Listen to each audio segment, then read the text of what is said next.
Magic 95.9, Baltimore's best variety of R&B. April Watts on your radio, and super excited. We are broadcasting from a secret location with three of the most amazing individuals ever. Ricky Bell, Mike Bivens, and Ronnie DeVoe, collectively known as BBD. Let's make some noise. Yes. Let's go. Yes. Good morning. Good morning to you guys. Now, first of all, I have to say, I've been doing radio for 15 years.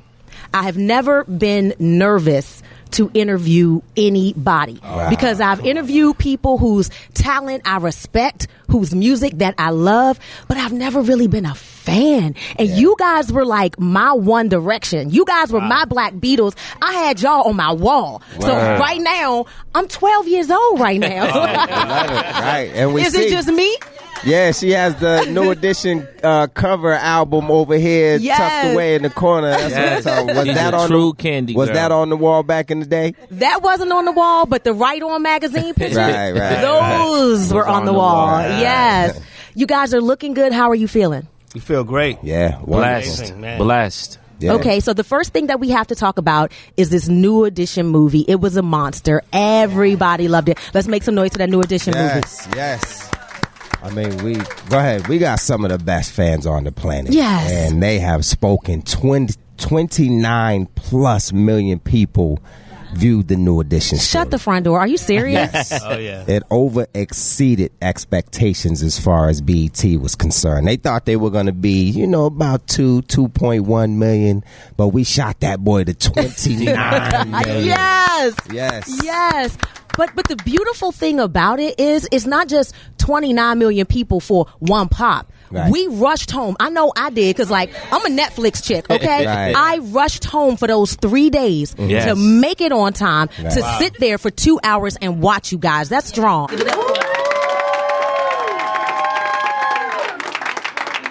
I want to hear from each one of you. What were your honest opinions of the final product? Overwhelming.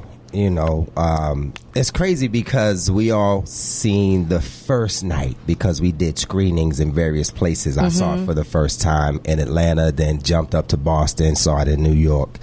And the very first time, it was so overwhelming, I couldn't take it all in. So once I got to Boston and I saw it the second time, I was able to enjoy it, And then after that, night 2 and night 3, we were doing viewing parties with family and fans and everything. So ultimately, I haven't really gotten a chance to sit down and take it in, but there have been moments that we were able to take it in up in Boston for night 3. We're just sitting down with our wives, looking at each other at moments like, wow, we have a fully official, engaging story. There were moments where we were, just kind of just overwhelmed. I mean, that's the word of the day, overwhelmed and surreal, ultimately. So I can't wait to get back to the house and just grab my favorite drink, maybe a little coffee and Bailey's or something like that. Sit down and watch it from A to Z, man. We talked to a lot of different celebrities and fans and friends, and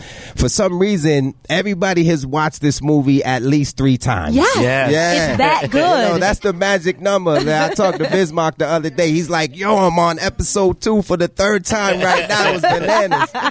So I can't wait to really sit down and watch it, honestly, because I haven't been able to take it in. What about you, Rick?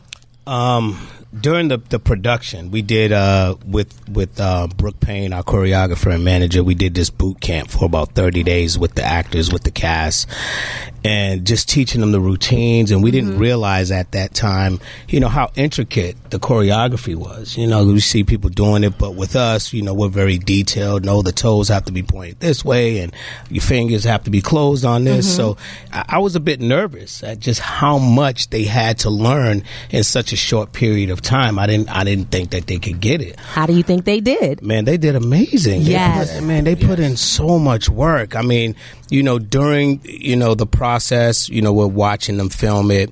And so in between takes, we would go down and give them advice and make adjustments. And then after a while, we noticed that we could actually just sit back and just watch them perform. And we had all the confidence in the world in their acting chops. You know, that wasn't a problem at all. And for me, like, sometimes I'm talking to Elijah and, you know, I'm like, you got it, man, you sure? Like, we were giving them other backstories, right, to the different scenes. And, you know, Elijah's real casual. He's like, yeah, man, you know, I got it. And he made me nervous. I'm like, you don't seem as passionate right, about this. I need you to make sure you got this, man. You like, need to really understand this, seriously. But then watching it, I'm like, wow, you know, like it's like he took everything I said and brought it to life, man. So I'm very, very pleased and proud of them. Yeah. What about you, Mike?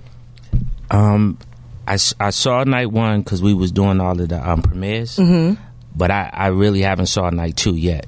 Oh my goodness! So I'm only going by all of my friends and the fans and the conversation that they're sending. And night 3 we watched in the club in Boston, but we was just so amped. We saw stuff we didn't. Right. So Saturday when we get to go home, I'm gonna actually just sit down and watch from the first night to the third night, so I could really just take it all in. But I would just say that years ago, I just kept saying that we kept trying to make the right record for y'all, because we kept saying we need to just make a hit record. We need to make a hit record. And I kept saying, I don't think people will understand the movie. And I used to write, can you handle the truth? And I took that line from the Tom Cruise and Jack Nicholson movie. And it makes me feel good that you guys are accepting the truth of who we really are, because we did so much trying to not let you see that so you could just enjoy the music and the concerts. And it seems like now that we've shown you and peeled back the layer, people feel like they just loving us even more. Yes, yes, because it's real. And then when we're on the phone, you know, Friday, we talking so much smack to each other about how we was going at each other. Everybody was like, I'm in my living room, and I'm like, yo, am I going to get him back? And you was whooping Bobby's ass, like, through the whole movie, and I was kind of mad, because growing up, I was going to marry Bobby Brown. He don't know that. And I was like, look at Mike whooping my man's ass like that. Man. And the thing is me and Bob was in 2 groups before New Edition, so we've always had, like, this real ill brotherly effect on each other, but deep down inside, Bob, he got some blows. Okay, so don't get it twisted. Me and Ron had some squabbles. Ron knocked me on. I had a bobblehead one day. It's so much more. We could do parts. What's that, bro? 4, 5, and 6. You might see something and be like, well, damn, they should have been in boxing. Is it going to be another part to the movie? Because I just feel like it's so hard to condense decades of life, decades of music into a 3-part miniseries, and I feel like it cut off, but I was still wanting more. The reason we didn't bring y'all into it, like Ron says, he told us years ago, keep your dirty laundry inside. So that part that some of you saw and said, damn, I didn't know that happened, that all started when we was 9, 10, 11, 12? Yeah, exactly. And that's what your parents teach you, and that right there is some of our uncles and father, and we thank him because he made the movie special by instilling to keep our business in-house.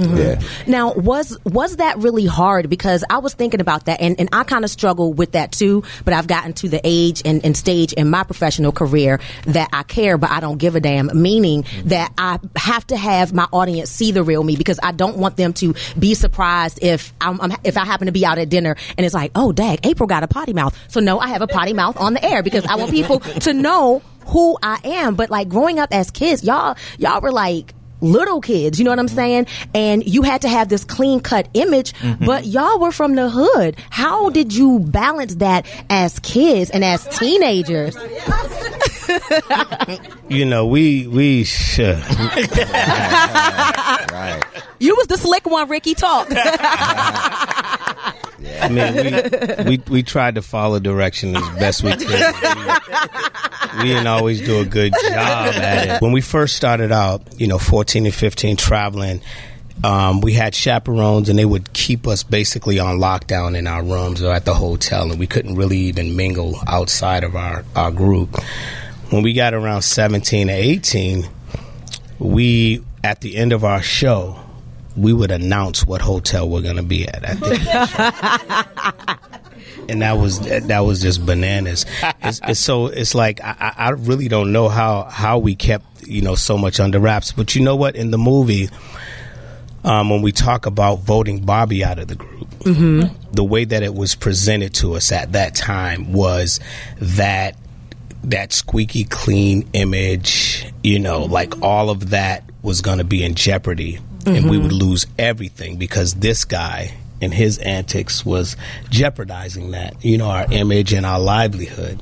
And so it was presented to us in such a way that, look, either you're going to have to vote him out or you're just going to lose everything. And, we didn't really know what we know now. So, just being presented to it in that way, we're like, all right, cool. We're about to lose everything and we're going to be right back in the projects. And, so you have to go.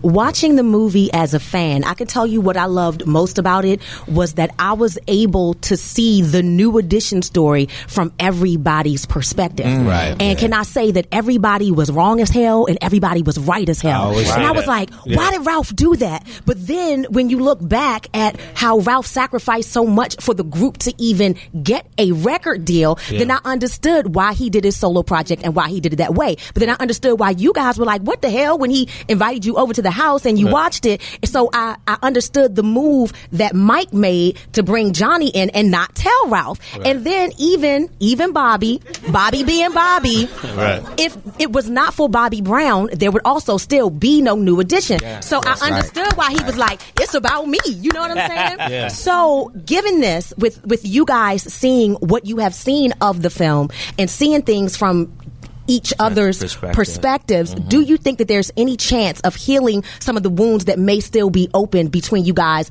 on a personal level? Yes, it actually already started, like Mike said, on Friday, because if people have been paying attention at various times, it's like, okay, I see Biv DeVoe all the time on the grind, speaking this movie up to make sure as many eyeballs are on it. Right. I see Bobby, every now and then, but where's Ralph? Where's Johnny? And why are they not speaking this thing up?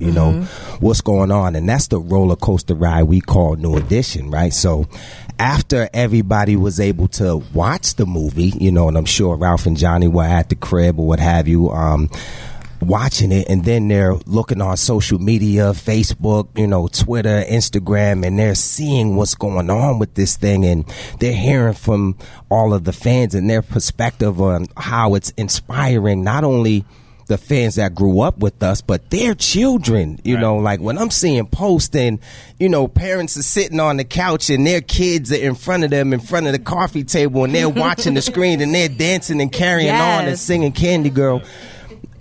That right there is the thing that brought us, honestly, back together. After Thursday night, we were on the phone Friday. Johnny called Mike and was like, look, man, whatever we have in between us, let's let bygones be bygones. Let's have a 100 conversation, because ultimately it means nothing. That we're not together. It means everything that we are together and giving the people what they want ultimately. And it went from a 5 conversation to a 6 conversation. And of course, Brooke Payne is the 7th member of this crew. And we're looking at taking this thing across the world. So we got announcements coming for New Edition tour. We're actually, before the end of February, we're going in the studio to cut a new record. So this is a healing process, not only for everybody else and something that's inspiring everybody else, but it's inspiring us to do what we need to do moving forward. I have a New Edition trivia question for you guys, and I'm gonna need y'all to keep it real and tell me the truth. My girlfriends and I, we recorded all of your videos on VHS. We studied them. We did all the steps, all that stuff. And I swore to my girlfriends that in Mr. Telephone Man, the part where Ralph is like, "'Cause my baby wouldn't hang up," was that Ralph saying on me, or was that Bobby hitting that note? That's Bobby. I knew it. I knew it. That's Bobby. Shelly, Charlene, Pebbles, Monica, I told y'all. I'm telling you, I knew it. I said, I know my man's voice. That's right. And I hear that. In the video, when Ralph was lip syncing it, Bobby was in the back laughing. I said, I studied that. I know. I was like, that was Bobby hitting that note. Thank you.